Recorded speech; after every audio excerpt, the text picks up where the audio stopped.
KP index 9. That is the ceiling of the geomagnetic storm scale.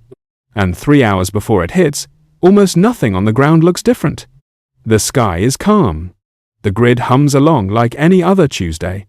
But 93 million miles away, a wall of solar plasma is already committed, already inbound, already unstoppable.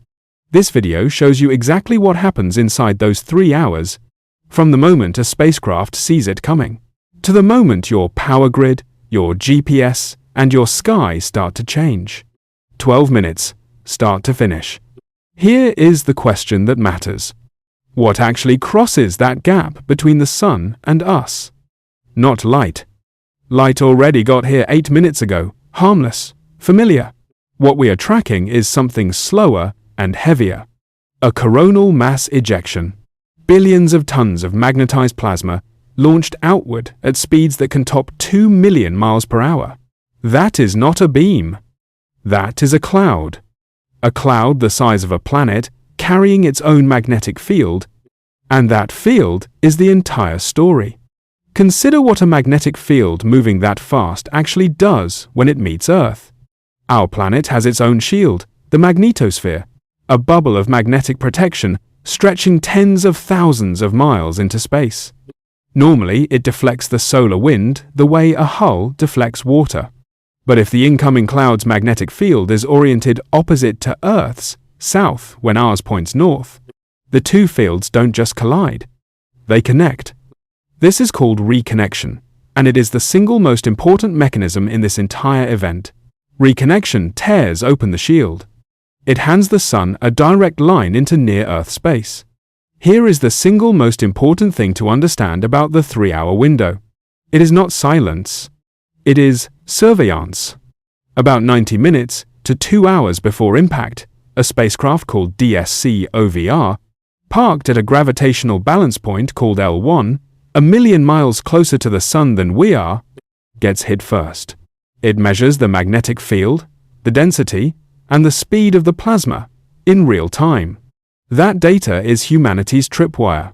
The moment DSCOVR sees a south-pointing field moving fast, forecasters at the Space Weather Prediction Center, run by NOAA, know with something close to certainty that a strike is coming and roughly when.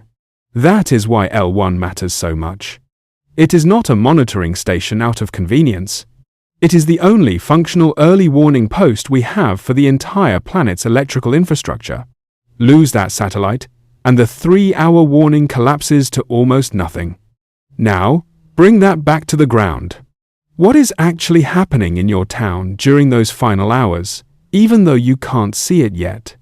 Utility operators are watching voltage stability models. Airlines are quietly rerouting polar flights because high-frequency radio, the kind pilots use over the poles, is about to degrade. Satellite operators are recalculating orbits. Because the storm will heat and expand the upper atmosphere, increasing drag on everything from weather satellites to space debris. None of this makes the news yet. All of it is already in motion. And that brings us to the historical case study that every geomagnetic storm gets measured against. March 1989.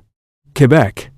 A geomagnetic storm, smaller in raw solar output than some of today's biggest events, triggered geomagnetically induced currents that surged through the Hydro-Quebec power grid.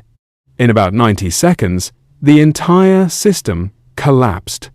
6 million people lost power, some for over 9 hours, in the dead of Canadian winter. The cause was not a blackout in the conventional sense. No storm damaged a wire. No demand spike overloaded a line. The storm induced electrical currents directly into the grid itself, currents the system was never designed to handle, and transformers began failing in a cascade. That is the part people miss. The threat isn't the storm touching you. It's the storm touching the wires that already touch you. Now here is where we correct the hype, because the loudest version of this story is usually wrong. The internet myth says a geomagnetic storm can fry your phone, kill your car, or wipe out the internet nationwide in an instant, like some kind of electromagnetic pulse from a nuclear device. That is not how this works. Geomagnetic storms are not electromagnetic pulses.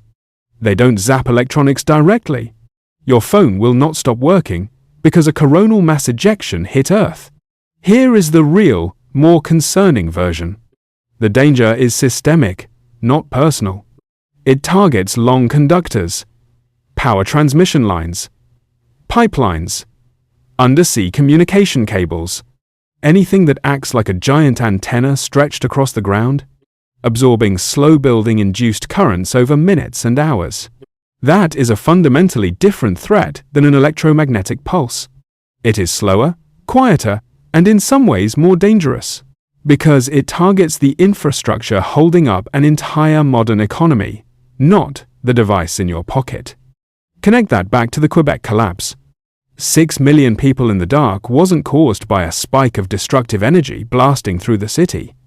It was caused by transformers that step voltage up and down across the grid, essentially getting confused by currents flowing in directions they were never built to carry. Multiply Quebec's storm by the scale of a true KP9 event, the kind scientists sometimes call a Carrington-class storm.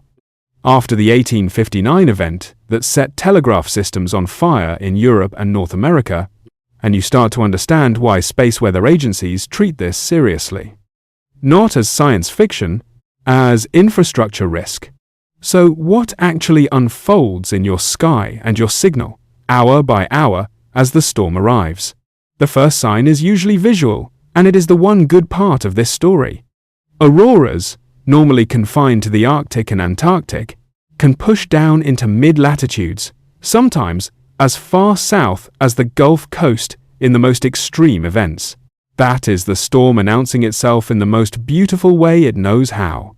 But underneath that beauty, GPS accuracy starts drifting, sometimes by meters, enough to matter for precision agriculture, aviation, and surveying. High-frequency radio blackouts spread across the sunlit side of Earth.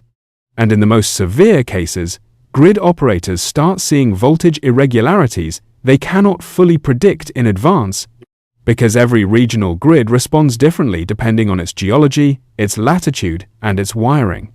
That is why this window, the 3 hours between detection and impact, is treated less like a weather forecast and more like a military alert. Because unlike a hurricane, which you can watch build for a week, a geomagnetic storm gives you almost no time and almost no room for error. Here is what to watch for if you want to actually track one of these events yourself. Number 1. Watch the KP index. It runs 0 to 9, and anything above 5 is officially classified as a geomagnetic storm. Above 7, you are in the range where grid operators start taking real defensive action. Number 2. Watch for solar flare classifications, particularly X-class flares. They don't cause the storm directly, but they often accompany the coronal mass ejections that do, and they give scientists the first hint that something significant just left the Sun. Number 3. Watch the Space Weather Prediction Center's alerts directly, not second-hand social media panic. Their G-scale, G1 through G5, tells you in plain terms how severe an incoming storm actually is, translated from the raw physics into something usable. Number 4. Watch the aurora forecast for your latitude. If you're being told the aurora might be visible somewhere it normally isn't, that is your signal the storm has real strength behind it. Number 5. Watch for any advisories to airlines or GPS-dependent industries. When those groups start adjusting operations, that is confirmation the storm is being taken seriously behind the scenes, whether or not it's making headlines. Here is the forward-looking stakes, and this is where the story stops being about one storm and starts being about the century ahead. Our dependence on precision, timing, satellite positioning, and interconnected power grids has grown enormously since 1989. A Quebec-scale event today would touch far more systems than it did then, because far more systems now quietly depend on GPS timestamps and stable grid voltage to function at all. Scientists studying the 1859 Carrington event have estimated that a storm of that magnitude striking today could cause trillions of dollars in damage, and take months, not hours, to fully repair, because replacement transformers for a badly damaged grid aren't sitting in a warehouse. Some take over a year to manufacture. That is the quiet dread underneath this entire topic. Not that the sun is going to end the world. It isn't. But that the modern world has built itself an infrastructure so interconnected, so dependent on invisible signals, that a storm 93 million miles away can still reach into your town and shut off the lights. Watch the KP index, watch the sky. Because somewhere between a spacecraft a million miles from Earth and a transformer sitting quietly in your local substation, the next 3-hour warning is already being written. If this kind of planetary scale threat is something you want to understand before it becomes headline news instead of background science, subscribe, leave a like, and share this with someone who still thinks space weather is just about pretty lights in the sky.